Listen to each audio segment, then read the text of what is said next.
natin ang tibay ng tuhod ng mga natin. Ang kanilang bilis, ang kanilang liksi. So, for this game, ang gagawin po natin ay we will touch our head, shoulder, knees, and toes. Kapag po ang word na head, ilalagay po natin ang ating dalawang kamay sa ating ulo. Sige po. Head, shoulder, knees, toes. Abot, yari. And then, baso. Okay. Kung kanina po marami, pag for example, mas marami po sa girls, ang nakakuha ng baso, sila po ang makakuha ng puntos natin. Pag mas marami sa boys, sila ang makakakuha ng puntos. Ang unang team na makakakuha ng 3 points, yun po ang mananalo. At ang matatalong team, nyo po, pagtapos dito sa may gagawin po tayo. Okay. So, galingan po natin. Ayan. Kasama po yung mga kids natin sa obstacle po natin. So, pakiiwasan na lang po sila. Okay, galingan po natin. Ready? Ayan. Bago tayo magputuloy, anong pangalan ni Ma'am? Ma'am Janine and si Sir? Sir Butch, kilala mo po ba si Ma'am Janine? Hindi po. Ayan. Parang ayaw kanyang makilala, Ma'am, di ba? Ayan. Pasensya na po. Sorry po, Sir. Ayan. Sir, ayan. Kaano-ano natin si Cass? Kapit bahay. Si Ma'am Janine po? Inaanak. Ayan. Sir Butch, Ma'am Janine? Ayan, Sir? Raymond. Sir Raymond, si Ma'am? Ma'am Nine, kaano-ano si Cass? Inaanak, Sir Raymond. Okay, okay. Next tayo. Si Ma'am naman? Ma'am Yesha? Sir Richard. Sir Richard, kaano-ano si Cass? Naku, nag-isip tayo. Ayan, Sir? Pamangkin. Inaanak. Yung ma'am o yung hindi? Hindi daw. Oh my God. Okay, next natin. Si Sir. Pangalan ni Sir? TJ. Sir TJ, kaano-ano si Cass? Pamangkin. Si Ma'am?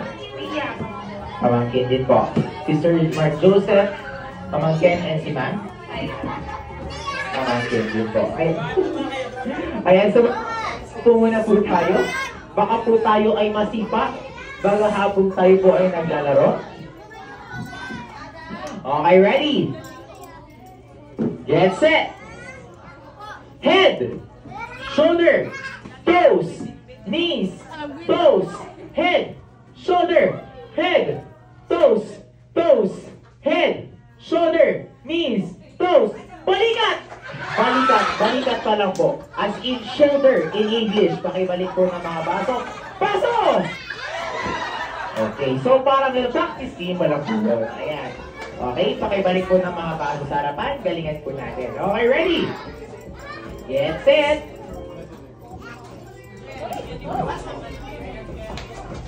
Ayan. Kasama po yun. Ayan, so, hindi ko po nakita sino po mas marami doon sa round na yun. Ayan. Sige, ulitin na lang po natin para sabay-sabay po tayo. Ready, get set! Paa! Tuhod! Ulo! Balikat! Paso! Paa! Okay, ang gagaling. So, parang ganun lang. Mas marami ang boys natin. So, 1 point tayo sa boys. Parang ganun lang po. Hanggang 3 points po tayo. Okay, ready? Ayan. Naibig. Okay lang yan, sir. Pakilunok muna po. Okay, ready? Get set! Pa! Ulo! Pa! Tuhod, balikat, ulo. Pa, ulo, balikat, baso! Okay, mas marami ang 1, 2, 3. O, sige. Mas marami po ang sa girls natin. Okay. 1-1 tayo. Ready? Get ulo. Pag ulo po sana tumayo. 1, 2 tayo. Ayan. Tuhod. Ulo. Tuhod. Paa. Ulo. Tuhod. Ba, sir? Baso! Okay. Pakitingin po ng mga baso. Okay. Ang girls natin. Okay. 2-1 na po tayo. Ready? Uno, tuhod, paa, tuhod, uno, paa, tuhod, uno,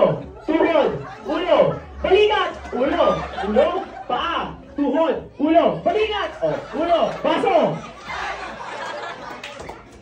And with that, ang nakuha ng mga ay ang girls natin. Ayan, so congratulations to our girls. Dahil po sila ay napagod dito sa harapan, sila po ang bibigyan natin ng prize. So congratulations to our girls. Ayan. Okay lang po yan.